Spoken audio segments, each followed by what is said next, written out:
नमस्कार दोस्तों, मैं यशपाल एक बार पुनः आप सभी का स्वागत करता हूं अपने YouTube के इस ऑफिशियल चैनल पर।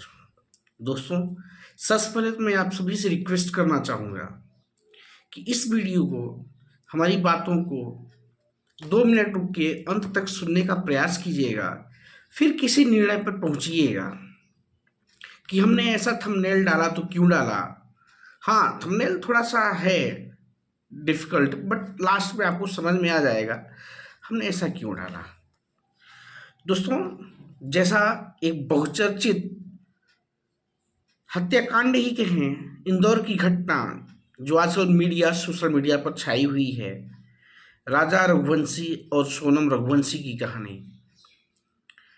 थोड़े दिनों पहले ये कपल, नवविवाहित जोड़ा, मेघालय के लिए हनीमून पर निकलता है और खबर आती है कि दोनों का संपर्क टूट गया है परिवार वालों से और मिल नहीं रहे हैं। बाद में खोजबीन के बाद राजा की लाश मिलती है और आज सुबह सोनम जिंदा अपने आप को सरेंडर कर देती है यूपी के गाजीपुर जिले में एक थाने में। दोस्तों, ऐसी ही कुछ घटनाएं आजकल समाज में लगातार बढ़ती जा रही हैं। हर महीने कोई न कोई ऐसी घटना सामने आ ही जाती है जो हम सभी को सोचने के लिए मजबूर कर देती है। कुछ दिनों पहले कर्नाटक में एक इंजीनियर सुसाइड कर लेता है। उसके बाद दिल्ली की एक घटना आती है जहां पे एक इंजीनियर सुसाइड कर लेता है। फिर एक घटना आती है अभी आगरा की, जहां पे एक नीले ड्रम में एक पत्नी अपने पति को काट कर रख देती है। और अब ये बहुचर्चित घटना जिसने पूरे देश को हिलाकर रख दिया। दोस्तों, आखिर में ऐसी घटनाएं क्यों हो रही हैं? जब कोई घटना घटित हो जाती है तो माँ बाप बड़ी आसानी से कह देते हैं, अरे ये कैसी हो गया, हमें तो कानों कान खबर तक नहीं लगी। इस सोनम रघुवंशी और राजा रघुवंशी की घटना में भी वही एक ही लव ट्रायंगल आखिर में बाहर निकल के आता है। दोस्तों, जरा सोचिए, जिस औलाद को, जिस संतान को हम नवजात शिशु से लेकर के युवावस्था तक, प्रौढ़ावस्था तक अपनी गोद में पालते हैं, अपने सामने पालते हैं, क्या उसके बारे में हमें जानकारी नहीं होती? सब होती है। अक्सर देखा जाता है कि बाप संतान को डांट रहा है तो माँ बिना किसी फैसले के बाप से लड़ना शुरू हो देती है, या माँ बच्चे को डांट रही तो बाप उल्टा माँ को डांटना शुरू कर देता है, बिना स्टोरी को समझे, बिना कारण को समझे। अक्सर हमने ऐसी घटनाएं देखी हैं। तो दोस्तों, ऐसी घटनाओं में टोटल जो मेरा अनुमान है, पूरी तरह पेरेंटिंग का फेल्योरनेस नजर आता है, अभिभावक का फेल्योरनेस नजर आता है।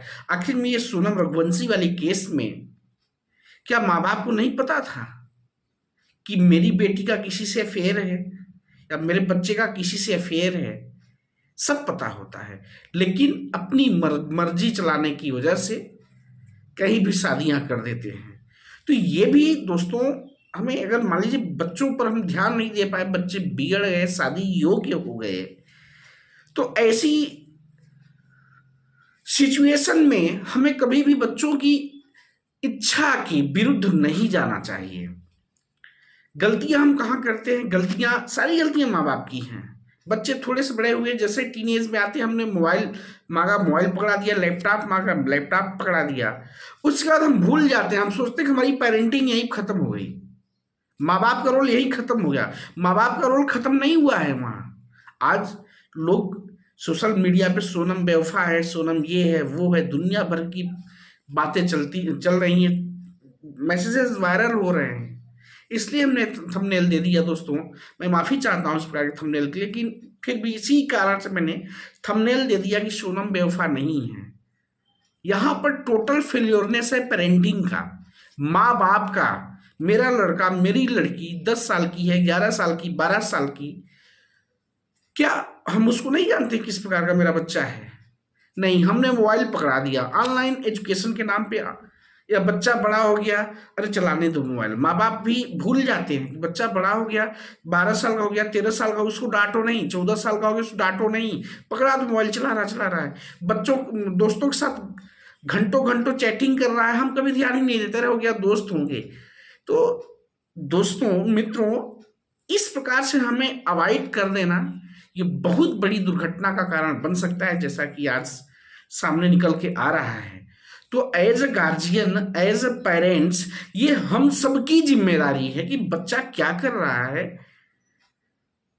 10 साल 11 साल की उम्र से ही जैसे आप करियर को लेकर के एकदम एक्टिव रहते हैं कि बच्चे को इधर इस सेक्टर में भेजना है, इस सेक्टर में भेजना है, ये कोचिंग करवानी, ये प्रिपरेशन करवानी है, तब जाके ऐसी जॉब मिलेगी, वैसी जॉब मिलेगी, हम बहुत चिंतित होते हैं, उसमें बहुत सख्त होते हैं। ठीक इसी प्रकार बिहेवियर को भी लेकर, फ्रेंडशिप इन्वायरमेंट को भी लेकर ये हमारी आपकी जिम्मेदारी बनती है कि हम आप लगातार उनके साथ अवेयर रहें। किस प्रकार के दोस्त हैं, कैसे दोस्त हैं, किस प्रकार के मित्र हैं, कैसे मित्र हैं, आखिर में बच्चे का उस पर क्या इम्पैक्ट पड़ रहा है, क्या प्रभाव पड़ रहा है, इसे अनदेखा ना करें। इसे अनदेखा करेंगे तो ऐसी घटनाएं समाज में होती रहेंगी। लास्ट में जब घटनाएं घट जाती हैं तो हम बड़ी आसानी से कह देते हैं, अरे हमें तो पता ही नहीं था। ऐसी घटनाओं का जिम्मेदार सिर्फ वो बालक नहीं है, सिर्फ वो बच्चे नहीं है।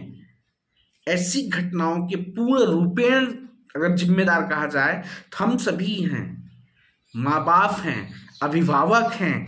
अगर उन्हें शुरू से ही अगर इस प्रकार से ध्यान दिया गया होता, गलत दिशाओं में नहीं जाते, यारी दोस्ती प्यार मोहब्बत चक्कर में नहीं पड़ते, तो आज ऐसी घटनाएं नहीं होती। एक गार्जियन होने के नाते आप सभी को भी, अपने भाई बहनों को जो मेरा वीडियो देख रहे हैं, उन सभी से रिक्वेस्ट है कि अपने बच्चों की दोस्ती यारी 10 साल की उम्र से ही, 11 साल की उम्र से ही, टीनेज में आते आते बिल्कुल सख्त हो जाइए। इन्वायरमेंट को लेकर, फ्रेंड्स को लेकर, कहाँ कैसे और टाइमिंग को लेकर, कितने टाइम आपको मोबाइल चलाना, कितने टाइम सोशल मीडिया चलाना, कितने टाइम आपको क्या करना है, बच्चा क्या कर रहा है, उसकी पूरी रूपरेखा पे आपकी पैनी नजर होनी चाहिए। ऐसा नहीं कि छोड़ दिया बच्चा क्या कर रहा क्या नहीं कर रहा, बस आप तो केवल कैरियर को लेकर के बात कर लिए, उसके बाद छोड़ दिए। दोस्तों ऐसी घटनाएं हमें यही शिक्षा देती हैं कि कहीं ना कहीं हम अपनी पेरेंटिंग, हम अपनी जिम्मेदारियों से दूर होते जा रहे हैं। और जो माँ बाप अपने बच्चों पे ध्यान नहीं देंगे, अगर पेरेंटिंग सही से नहीं किए, आप अभिभावक का रोल सही से अदा नहीं किए, तो तैयार रहें, आप सभी के साथ आने वाले समय में ऐसी घटनाएं हो सकती हैं। तो हम आप सभी से यही रिक्वेस्ट करेंगे, बच्चों के साथ जैसे आप कैरियर को लेकर के एकदम स्ट्रिक्ट रहते हैं, ठीक उसी प्रकार उनके आचरण को, उनके फ्रेंडशिप इन्वायरमेंट को भी लेकर लगातार उनके टच में बने रहें, ताकि इस प्रकार की घटनाएं हमें समाज में आने वाले समय में हमें न देखनी पड़े। ये हमारी, हम सबकी जिम्मेदारी है। आपके छोटे भाई बहन हैं, आपके बच्चे हैं, बड़े हो रहे हैं, तो अभी से सख्त हो जाइए, बिल्कुल अपनी नज़रों को पैनी कर लीजिए। नहीं तो दोस्तों, यारों, मित्रों, इस प्रकार की घटनाएं हमारे समाज में देखने को मिलती रहेंगी। आज नहीं, कल नहीं, परसों, भगवान ना करे किसी के साथ, हमारे साथ भी ऐसी घटनाएं हो सकती हैं। आपको क्या लगता है? आप लोग भी कमेंट बॉक्स में अपनी सलाह जरूर दीजिएगा। मिलते हैं अपने नेक्स्ट वीडियो में, तब तक के लिए नमस्कार, जय हिंद।